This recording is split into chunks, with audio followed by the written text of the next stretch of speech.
आज आप ब्रेक में कराएंगे तब जी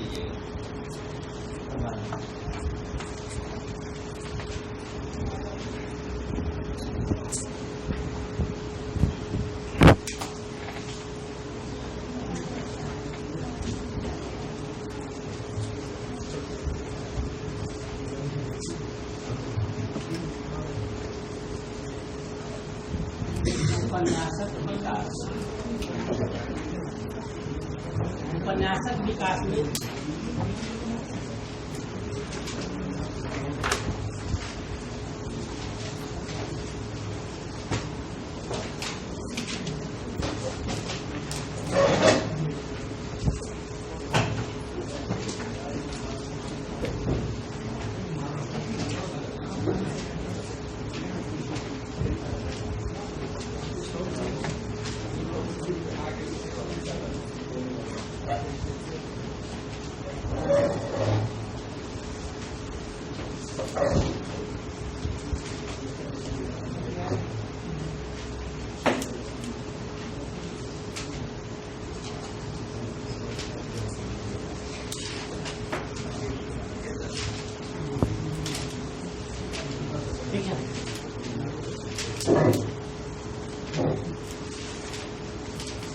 उपन्यास छूटा हुआ था ना तो सुन लिया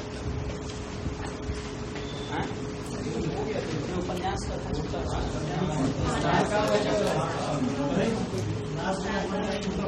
नहीं अरे आप तक क्या उपन्यास कथा आप गुजरात की जी कहाँ से चले आए ये आप कहाँ से आ गए थोड़ा आगे उपन्यास आप सुंदरकांड खत्म करके चले गए उपन्यास कथा का छूटा आपका उपन्यास कथा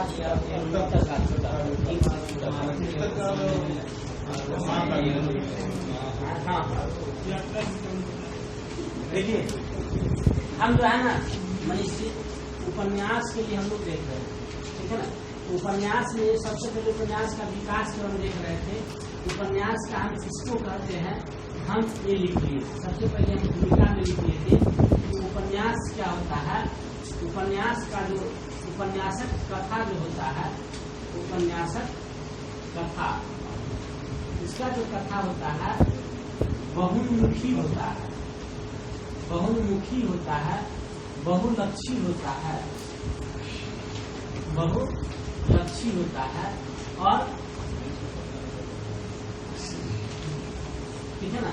ये इसमें मुख्य कथा के संसन मुख्य कथा संसन उपकथा आवश्यक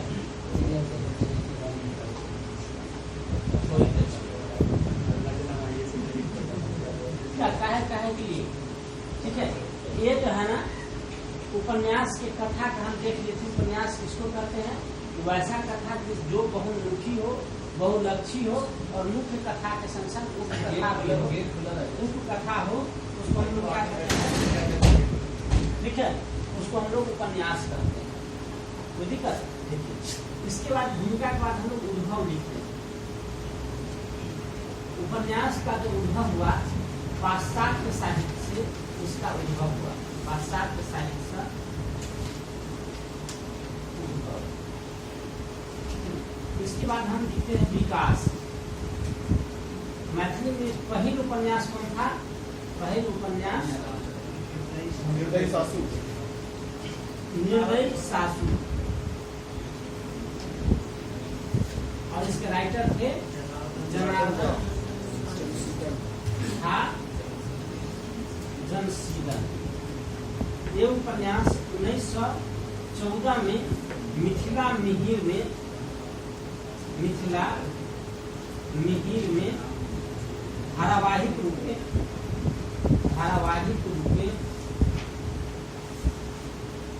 प्रकाशित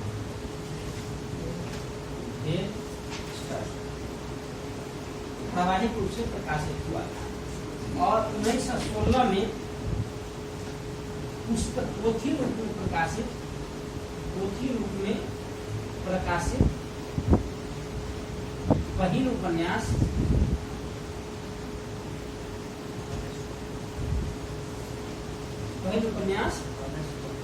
रमेश्वर था, जो जीवछ मिश्र का है, जीवछ मिश्र, ठीक है ना, जीवछ मिश्र का है। इसके बाद हम ये देखे थे, इसका देखे थे उपन्यास विकास के इस प्रकार से 5 चरण है। 5 चरण में पहला है आरंभिक काल 1914 से 21 तक, ठीक है ना। आइए क्या देखें,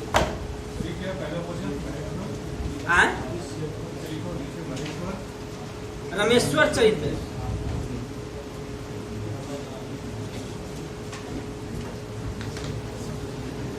ठीक है।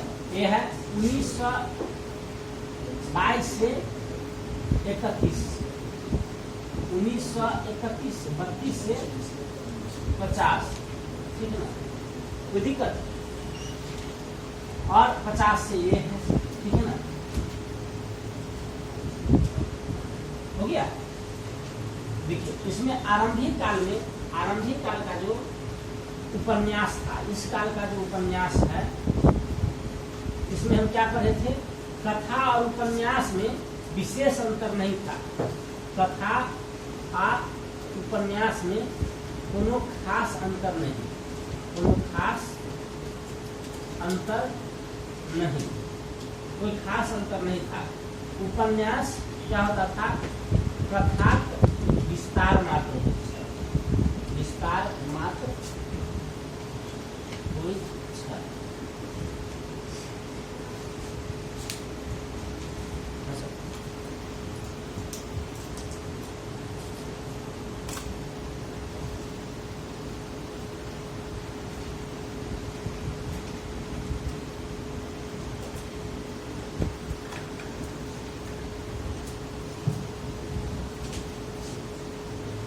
कथा के विस्तार मात्र हो, है ना।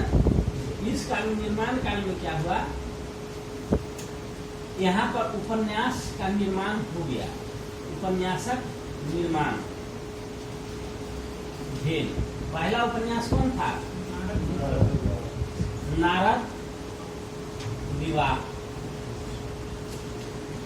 नारद विवाह ये पहिल उपन्यास है, पहिल उपन्यास अच्छी जे कथा आ उपन्यास में स्पष्ट अंतर स्थापित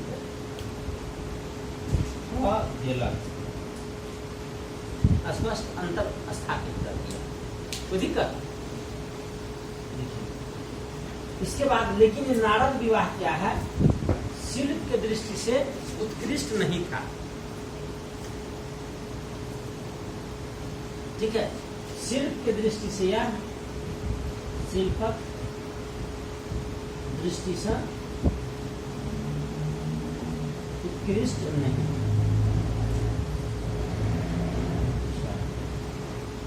शिल्प की दृष्टि से उत्कृष्ट नहीं था। इसके बाद इस काल में शिल्प के दृष्टि से पहला उत्कृष्ट उपन्यास आया, शिल्पक दृष्टि से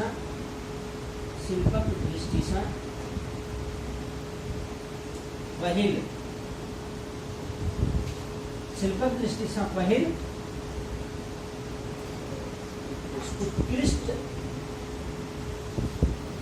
उपन्यास मिथिला दर्पण था, पुण्यानंद झा का मिथिला दर्पण, ठीक है ना। मिथिला दर्पण पहला उपन्यास था जो शिल्प दृष्टि से उत्कृष्ट हुआ। विकास काल में पहला उपन्यास आया था कन्यादान। कन्यादान किनका था, प्रोफेसर हरिमोहन झा। कन्यादान बताए थे आप लोग कौन से पत्रिका में, मिथिला पत्रिका में धारावाहिक रूप में प्रकाशित हुआ था। और कन्यादान पहला उपन्यास है जो मैथिली साहित्य को राष्ट्रीय स्तर पर पहचान दिला दिया और कन्यादान हास्य विनोद के माध्यम से मिथिला के कुव्यवस्था पर, कुप्रथा पर व्यंग्यात्मक प्रहार है इसमें। लेकिन इसका मुख्य विषय है विमेल विवाह, ठीक है ना। और इन्हीं के बाद कन्यादान के बाद हरिमोहन झा ने इसके अगला कड़ी के रूप में क्या लिखा था, द्विरागमन, ठीक है ना, द्विरागमन लिखे, ठीक है। इस काल में और बहुत उपन्यास लिखा गया, लेकिन जितना ही ये सामाजिक और व्यंग्यात्मक रूप से प्रसिद्धि प्राप्त किया, उतना ही आलोचक की दृष्टि से, घनघोर आलोचना की दृष्टि से, घनघोर आलोचना की दृष्टि से, ठीक है ना, द्विरागमन, सॉरी द्विरागमन की पहले कहते हैं पारो, यात्री जी का पारो था, जिसमें ममियोत और पिसियोत भाई बहन के आपसी आकर्षण को दिखाया गया है, बता चुके हैं। जिसमें नायिका भी और नायक भी सोचते हैं कि कितना अच्छा होता कि भाई बहन में विवाह हो जाता, कितना पवित्र होता यह विवाह, ठीक है ना। अनजान आदमी से विवाह होता है, रात दिन मार खाना पड़ता है, इसलिए भाई बहन से विवाह होता तो दोनों एक दूसरे के कमी के साथ स्वीकार करता, विशेषता के साथ स्वीकार करता, और जीवन भर उसको गाली और मार नहीं सकना पड़ता। इसलिए सबसे उत्तम विवाह भाई बहन में ही होता है और यही होना चाहिए, ठीक है ना। लेकिन इस प्रेम को अमर्यादित होने से पहले यह प्रेम क्या हो गया, यह उपन्यास, इस उपन्यास की नायिका पारो उर्फ पार्वती बच्चा जन्म देने के समय मर गई और यह उपन्यास के इस प्रकार से समापन हो गया, ठीक है ना। तो ये 3 चरण हम लोग देख लिए, ठीक है ना। इसको आप लोग लिख लीजिए,